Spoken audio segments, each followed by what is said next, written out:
All right, well, moving on quickly, let's get down to the business of more stories right here. In the Champions League, absolutely, Barcelona fell like a pack of cards after that costly foul that led to a red card. They have made, of course, the semi-finals just once since winning the competition in 2014-2015. Real Madrid decided to pack the bus against Pep.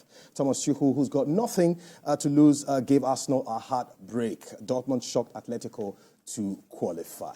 Now, let's even look at the whole Champions League and the intrigues that came with that. I mean, nobody ever saw Barcelona falling like that.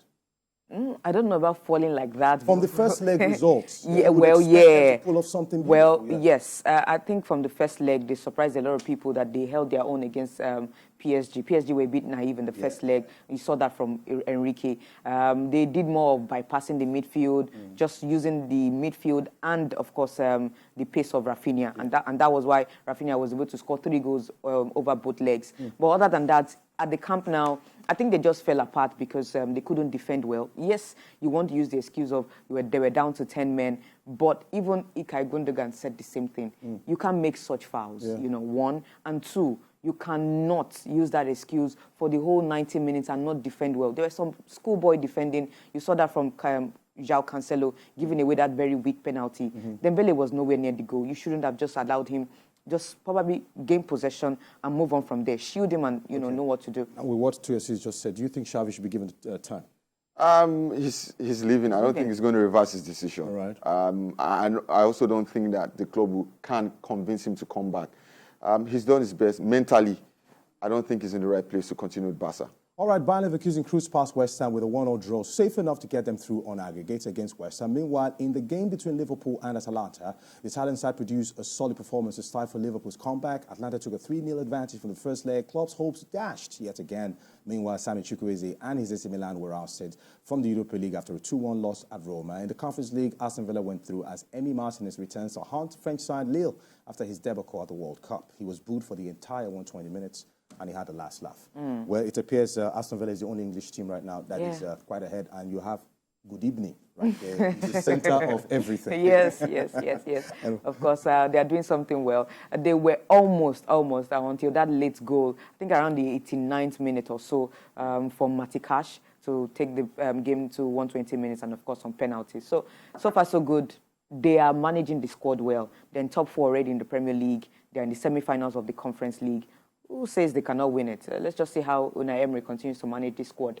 All right. Well, as it is right now, Arsenal stumbled yet again for the second straight season. Now it's not looking very, very obvious that they might be laying their hands on the title, as our fans are already saying that Man City have actually lost that particular grip on the Champions League, so they might be focused fully on the title race now. Now, Arsenal have lost out on the title race after having fallen against Aston Villa. Now, Let's analyze Arsenal as a team. So you're making excuses for Arsenal's I am making excuses for my father in football, the prof himself. Is it as a winger's job to build a stadium? Well, you're a coach, you're a manager, do your job. They love him. They love him. Fun fact, those years where they didn't have money to spend, right, quote unquote, he was the highest paid manager. Yeah. Okay, before we go quickly, the FA Cup fixtures this weekend is Man City, Chelsea, it's Coventry, Manchester United. And you guys should just spill it. Your predictions. We know that Man City right now are actually bleeding. They really want to get hold onto a title. And Chelsea seem like that team that looks like they have resuscitated, kind of. They've rejuvenated in a way. Do you think there might be any surprises? Somehow they've rejuvenated, but we know how they can always take a step forward and take 2 steps back. So let's just see how against City they've held their own well, back-to-back draws. I think 3-3 and 4-4. You know, 4-4-1-1. Yeah, sorry. And it's been a very interesting watch at the same time. But I think the FA Cup will be a different ball game. It will be a bit more tactical in terms of watching each other, because it's like a knockout kind of game. So I don't know. I'm seeing a United City final.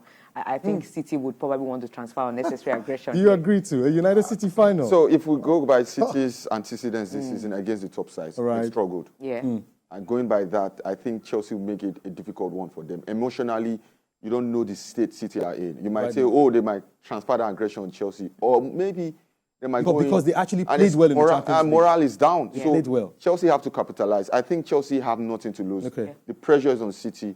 For that reason, maybe we might see an upset. And before I finally go, I think nobody is criticizing the tactics that Madrid deployed in the Champions League. But if it was Jose Mourinho, they'll be screaming, packing the bus. Nobody said anything. They said Ancelotti did a good because there's nothing to criticize. Football, defending is part of the game. Football is politics. Oh, wow. It's very political. All right, thank you very much. That's much we can take on Sports Update this morning. Of course, we hand over to the crew to take it home from here. Stay tuned.